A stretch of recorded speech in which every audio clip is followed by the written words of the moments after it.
I'm John Batchelor. Gordon Chang of Forbes.com continues with me. Gordon, Taiwan is a republic. It's a capitalist state. It's a democracy, and it is a central concern of the tyranny in Beijing. What do they want, Gordon? Well, Beijing wants to make Taiwan its 34th province, and the people of Taiwan have other ideas. So this is a very interesting confrontation, in some ways similar to the confrontation we're seeing in people in Hong Kong trying to get more say in their own lives. We welcome Michael Fonte, Washington director of Taiwan's Democratic Progressive Party mission in the United States.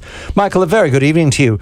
The news reporting I'm looking at right now, this is NDTV, points to a visit by a significant Chinese communist officer to Taiwan, and his vehicle in touring Taiwan was splashed with white paint. What's the significance of this, Michael? Good evening to you. Well, good evening to you, too, to both of you. Well, the significance is Chang is the head of what's called the Taiwan Affairs Office in China, a very important place which monitors and deals with the Taiwan issue. He came on an official visit. He's the one that deals with the official in Taiwan named Wang Yuqi, who's the head of the Mainland Affairs Council. Wang had been in China previously, and this was a reciprocal visit. Zhang says he's there to listen to the Taiwan people. I think the Chinese side finally understands that there are multiple voices in Taiwan. The current government of Ma Ying-jeou only represents one voice among many, and I think a growing minority of voices. So he came to listen, and people in Taiwan were objecting to specifically, well, many things, but specifically, earlier there had been a DPP mayor of a town called Tainan in the south again. Went to China, explained that the Taiwanese people want to be assured that the 23 million people of Taiwan, are the ones who get to vote on the future of Taiwan. And the man from the TAO office, the spokesperson, Mr. Fan, said, no, it's going to be all the people on the China side and the people on the Taiwan side who get to agree to that. So this visit by Zhang kind of provoked people who were very supportive of the idea of this DPP mayor and of the current mayor of Kaohsiung, who said, no, it's we, the people of Taiwan, who get to vote our future, not you on that side and us on this side together. So I think that's what you see in the protest.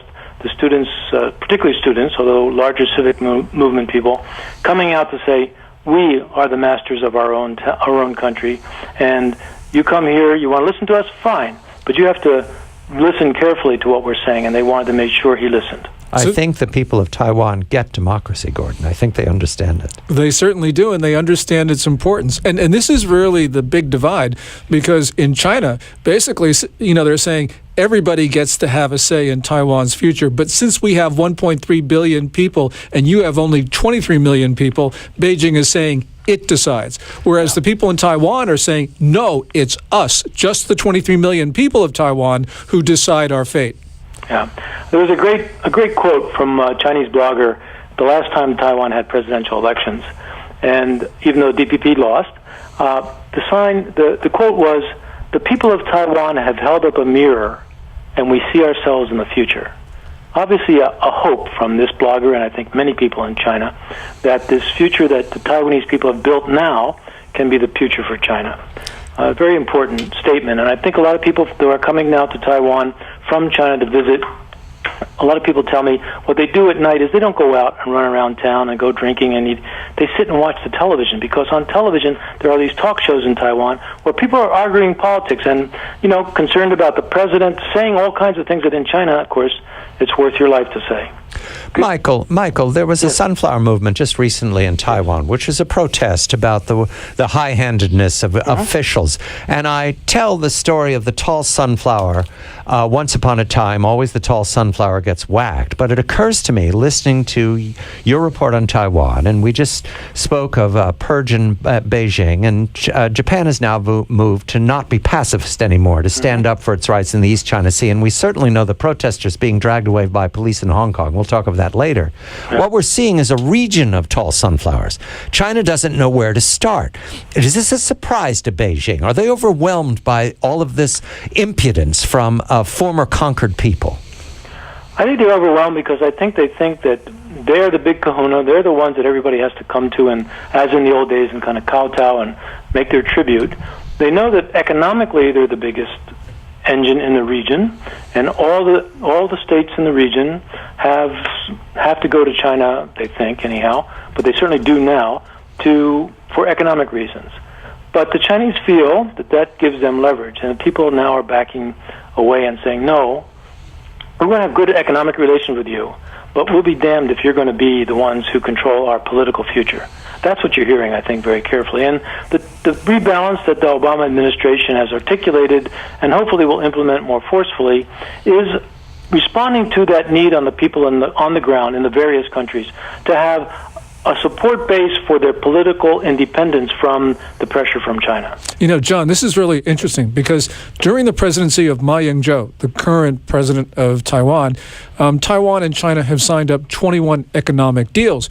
But as time has progressed, the people in Taiwan have pulled away from China, even though you have more and more economic integration. And the people in Beijing don't understand this. They're good Marxists, and they're just scratching their heads. But culture trumps economics, and we're seeing that in Taiwan. Michael, we just have 30 seconds. That white paint splashed on the Chinese Communist Party official, did that shock them in Beijing? They tried to ignore it, actually. I mean, I think it must have shocked them, but if you look at the reporting, there's very little reporting of those kind of protests and that incident. Because, again, Chang was there to get the goodwill of the people of Taiwan to listen carefully. So they didn't want to report back too much that actually he got a pretty rough go from some of the people, not all the people, of course.